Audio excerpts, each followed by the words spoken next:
Why would a billionaire's son trade his Harvard-educated tutors for midnight lessons with the company janitor? Carter Sterling was failing everything: math, science, even art, despite having resources others could only dream of. But when Elias Flynn set down his mop and picked up a marker, he revealed a secret about learning that 23 experts had missed. One that would transform failure into genius. In the cold, fluorescent glare of a high-rise corporate office, where shadows stretched long across polished marble floors, 10-year-old Carter Sterling stood before a whiteboard, his trembling hands clutching a marker that felt impossibly heavy. His entire life had been measured in failures, each test score another disappointment carved into his mother's perfectly composed face. Through the glass door, a man appeared carrying a mop bucket and cleaning supplies, his weathered hands moving with practiced efficiency. The janitor paused, watching the boy with eyes that held unexpected warmth. Elias Flynn, a single father who cleaned these halls every night, saw something in that moment that others had missed.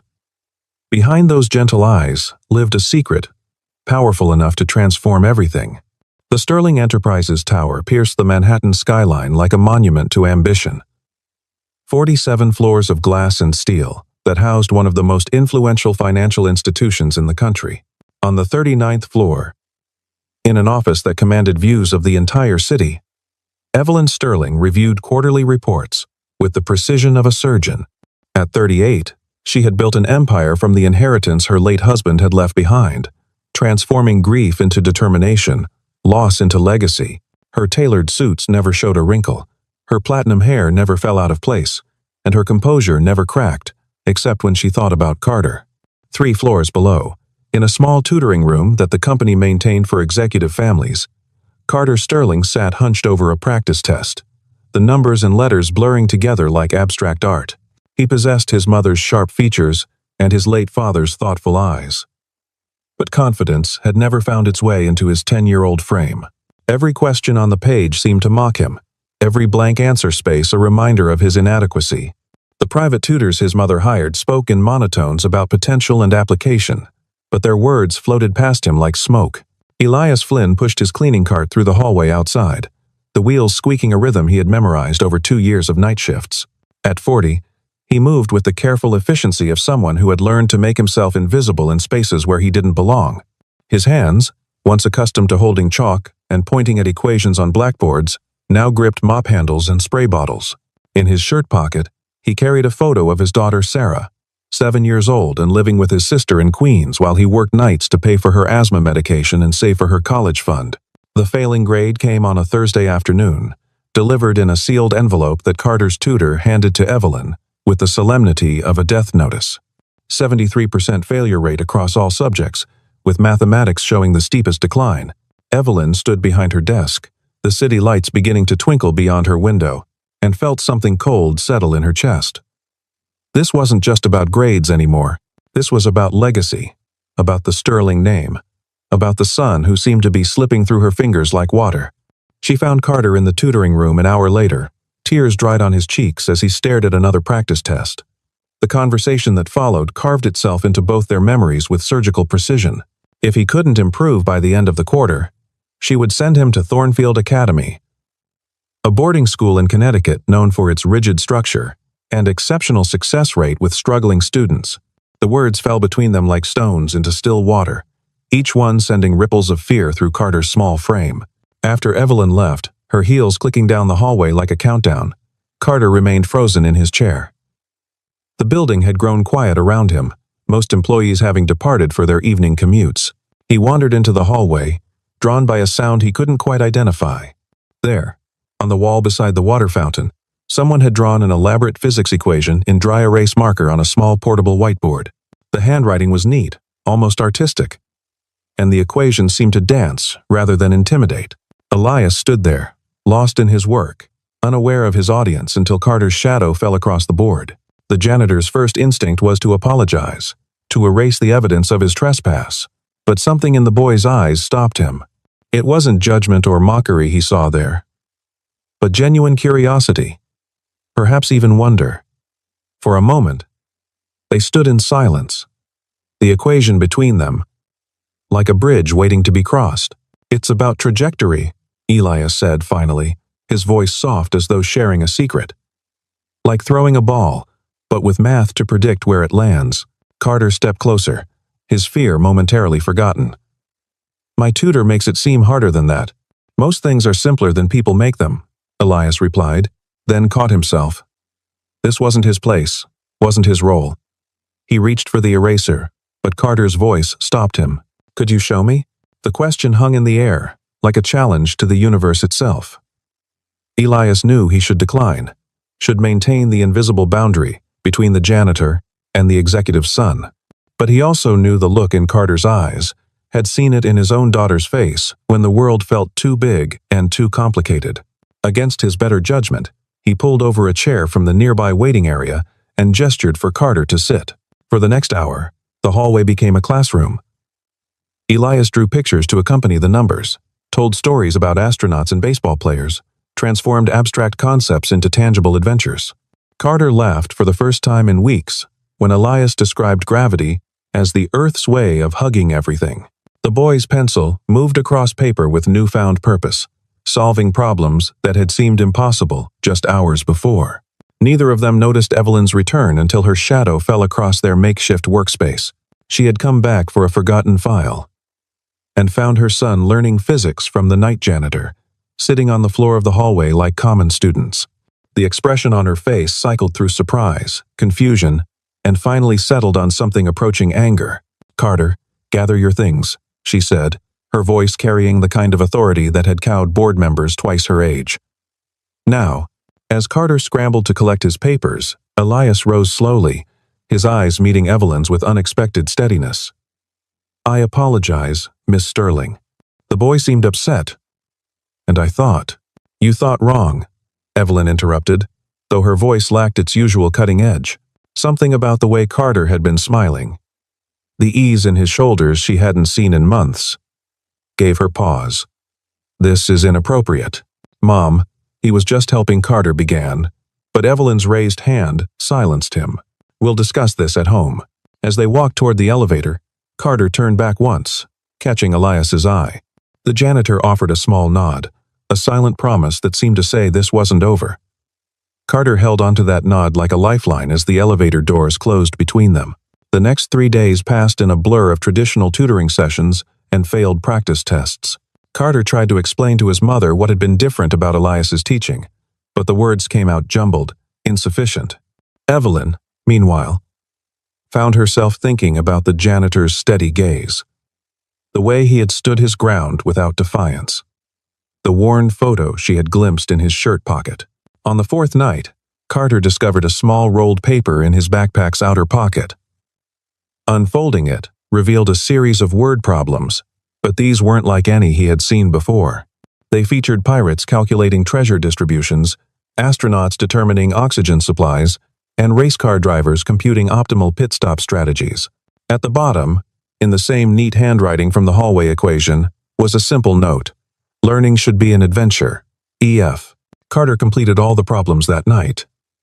Not because he had to, but because he wanted to know if the pirates would reach their island, if the astronauts would make it home. The next morning, he slipped his solutions under the door of the janitor's supply closet, along with a note of his own. The astronauts made it. Thank you. This secret exchange continued for 2 weeks. Each night, new problems appeared in Carter's backpack, each one teaching a concept through story and imagination. Carter's official test scores began to show improvement, small at first, then more noticeable. His tutors claimed credit, of course, but Evelyn noticed the change went deeper than numbers on a page. Her son walked taller, spoke with more confidence, even attempted to explain a physics concept to her using tennis balls and oranges as props. The truth about Elias emerged by accident, as most truths do. Carter had stayed late again, hoping to catch his secret teacher in the hallway. Instead, he found Elias's worn notebook left behind on the cleaning cart. The pages were filled with lesson plans, teaching strategies, and detailed notes about different learning styles. On the inside cover, in faded ink, was written, Property of Mr. Flynn, Riverside Elementary, Excellence in Mathematics Education Award, 2015. Carter photographed the page with his phone and presented it to his mother that evening. Evelyn stared at the image for a long moment, processing this revelation. A former award-winning teacher working as a janitor in her building. The incongruity of it bothered her less than her own assumptions. Her quick judgment based on nothing more than a mop and bucket. Why would a teacher become a janitor? She asked, more to herself than to Carter. Maybe he had reasons, Carter replied with wisdom beyond his years. Good people sometimes have hard times. The national scholarship examination was announced the following week. Sterling Enterprises would sponsor 20 students for full rides to the country's most prestigious preparatory schools. The competition would be fierce. The tests comprehensive. And for the first time in his life, Carter wanted to try. Not because his mother expected it, not because failure meant boarding school, but because Elias had taught him that understanding was its own reward. Evelyn watched her son prepare with a mixture of pride and trepidation. She had hired additional tutors, purchased every practice book available, scheduled sessions with education consultants. Yet she knew the real change had come from those stolen moments in the hallway, from word problems about pirates and astronauts, from a janitor who saw her son as more than a legacy to be protected. 3 nights before the examination, Evelyn found herself walking the hallways after hours. She told herself she was reviewing quarterly reports, but her feet carried her to the supply closet on the 36th floor. Elias was there, mixing cleaning solutions with the precise measurements of someone who had once mixed chemical equations for demonstration. "Mr. Flynn," she said, and he turned, unsurprised by her presence. "Miss Sterling." They regarded each other across the small space, 2 single parents carrying the weight of their children's futures. Evelyn had prepared a speech about boundaries and appropriate conduct, but what came out instead was, "Why didn't you tell anyone about your teaching background?" Elias set down his supplies, considering his answer. "Because I'm not that person anymore. After my wife died, after the medical bills, after I couldn't stand in front of a classroom without seeing her empty chair at parent conferences, I needed something simple, something that let me be home during the day for my daughter, work when she was sleeping. Cleaning these offices pays better than teaching ever did, and it's honest work." The raw honesty in his voice dismantled Evelyn's corporate armor piece by piece. She saw him clearly for the first time, not as a janitor or even as a teacher, but as a parent doing whatever it took to survive and provide. The recognition was like looking in a mirror. "Carter's improved," she said finally. "His tutors are baffled." "Carter's brilliant," Elias replied. "He just needed someone to show him that learning isn't about being perfect. It's about being curious." "Is that the secret you've been teaching him?"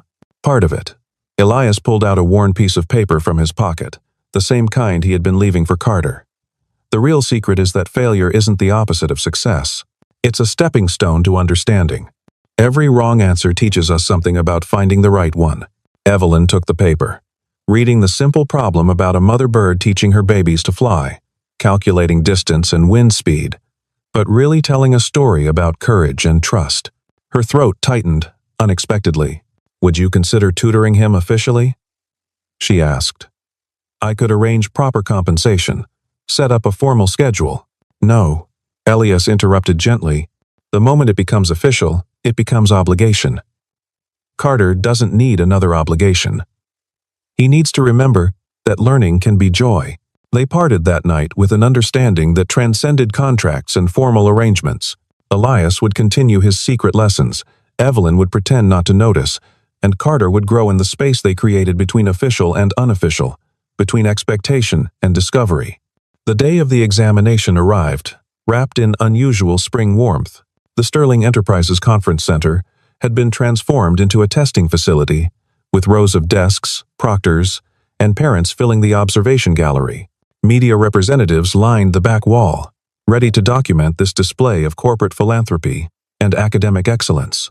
Carter sat at desk number 47, his lucky number since Elias had taught him about prime numbers through a story about unique snowflakes. His mother sat in the gallery, hands folded in her lap with practiced calm that didn't quite reach her eyes.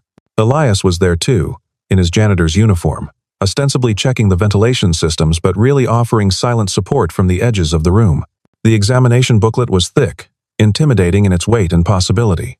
Carter opened it and felt the familiar flutter of panic in his chest. The numbers and words began their usual dance of confusion. But then he heard Elias's voice in his memory. Breathe. Read. Understand. Every problem is just a story waiting for an ending. He read the first question again, slower this time, and suddenly saw the pirate ship hidden in the geometry problem. The second question revealed astronauts calculating fuel consumption. By the third question, Carter was smiling, his pencil moving with confidence across the page. He wasn't just solving problems, he was completing adventures. In the gallery, Evelyn watched her son transform. The hunched shoulders straightened, the nervous fidgeting stilled, and in its place emerged a focus she had never seen before. She found herself looking for Elias, catching his eye across the room. He nodded once, a gesture so small others might have missed it. But to Evelyn, it spoke volumes about faith and patience, and the courage to let children find their own way. The examination lasted 3 hours. Some students finished early, leaving with either confidence or defeat written on their faces. Carter worked until the final minute, not because he struggled, but because he was thorough, checking his work the way Elias had taught him, ensuring every astronaut made it home, every pirate found their treasure. When time was called, Carter set down his pencil and looked up, finding his mother's eyes first, then Elias's. Both adults saw something new in his face, not just pride in completion, but genuine satisfaction in the effort itself. He had learned the secret that neither success nor failure defined him, but rather the willingness to try, to understand, to grow. The results would take 2 weeks to process, but in the moments after the examination, an unexpected scene unfolded. Carter walked directly to Elias, ignoring protocol and propriety, and hugged the janitor who had become his teacher. The room fell silent, cameras clicking, capturing the moment when social boundaries dissolved in the face of genuine gratitude. Evelyn rose from her seat, her designer heels clicking across the floor with purpose. The crowd parted, expecting corporate damage control, perhaps even disciplinary action. Instead, she extended her hand to Elias, a gesture that photography would later capture as the beginning of something larger than a handshake. "Thank you," she said, loud enough for the room to hear, "for seeing what I couldn't, for teaching what I didn't know how to teach." Elias accepted her hand, his calloused palm against her manicured fingers, a contrast that suddenly seemed irrelevant. "Every child has their own way of learning," he replied.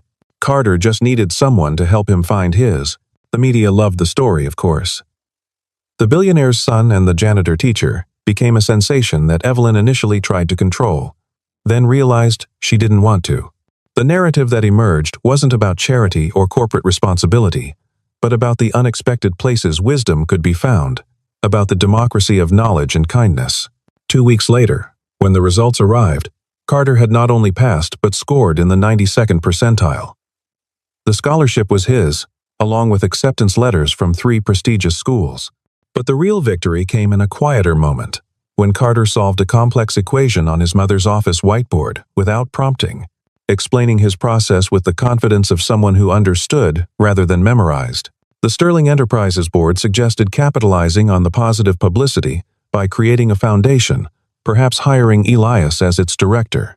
Evelyn considered it, even drafted the proposal, but something in her knew that institutionalizing what had happened would diminish its truth. Instead, she made a different proposition. She found Elias, in his usual evening routine, methodically cleaning the executive conference room. His daughter Sarah was with him that night, sitting in a corner working on homework, her inhaler visible in her backpack's side pocket. The little girl looked up when Evelyn entered, her eyes holding the same steady warmth as her father's. "Miss Sterling," Elias began. But Evelyn raised her hand. "Evelyn," she corrected. "After everything, I think we can use first names." She sat down at the conference table, a CEO in a $5,000 suit, sitting across from a janitor and his daughter. And somehow, it felt like the most natural thing in the world. What she proposed wasn't charity or corporate structure, but partnership. A learning center within Sterling Enterprises, not for executives' children, but for all employees' families. A place where learning could be joy, where failure was just another step toward understanding. "You would run it," she said. "Not as a janitor who teaches, but as a teacher who happened to be a janitor. Same night hours if you prefer, so you can be with Sarah during the day. Full benefits, proper salary, and most importantly, complete autonomy in your methods." Elias looked at his daughter, who was pretending to focus on her homework but clearly listening to every word. "What do you think, Princess? Should Daddy go back to teaching?" Sarah's smile could have powered the entire building. "Only if you tell the pirate stories." The center opened 3 months later, transformed from unused storage space into a learning laboratory, where word problems came alive and equations told stories. Carter was its first unofficial assistant, helping younger children see the adventures hidden in their homework. Sarah became a regular, her breathing easier in the filtered air system Evelyn had specially installed. As autumn painted the city in shades of gold and amber, patterns emerged that had nothing to do with mathematics or corporate structure. Evelyn found reasons to visit the learning center in the evenings, ostensibly checking on the investment but really drawn to the sound of children laughing over lessons. Elias began leaving small notes in her office. Not word problems, but observations about Carter's progress. About Sarah's improving health. About the way certain afternoon light made the city look like a geometry theorem. Their relationship developed with the same patience Elias brought to teaching. Built on shared smiles over children's successes. Conversations that stretched beyond education into dreams and fears. Moments when their hands would brush while reviewing student work, and neither would pull away. It wasn't a fairy tale romance, but something more solid, constructed from mutual respect, shared values, and the understanding that love, like learning, was a process rather than a destination.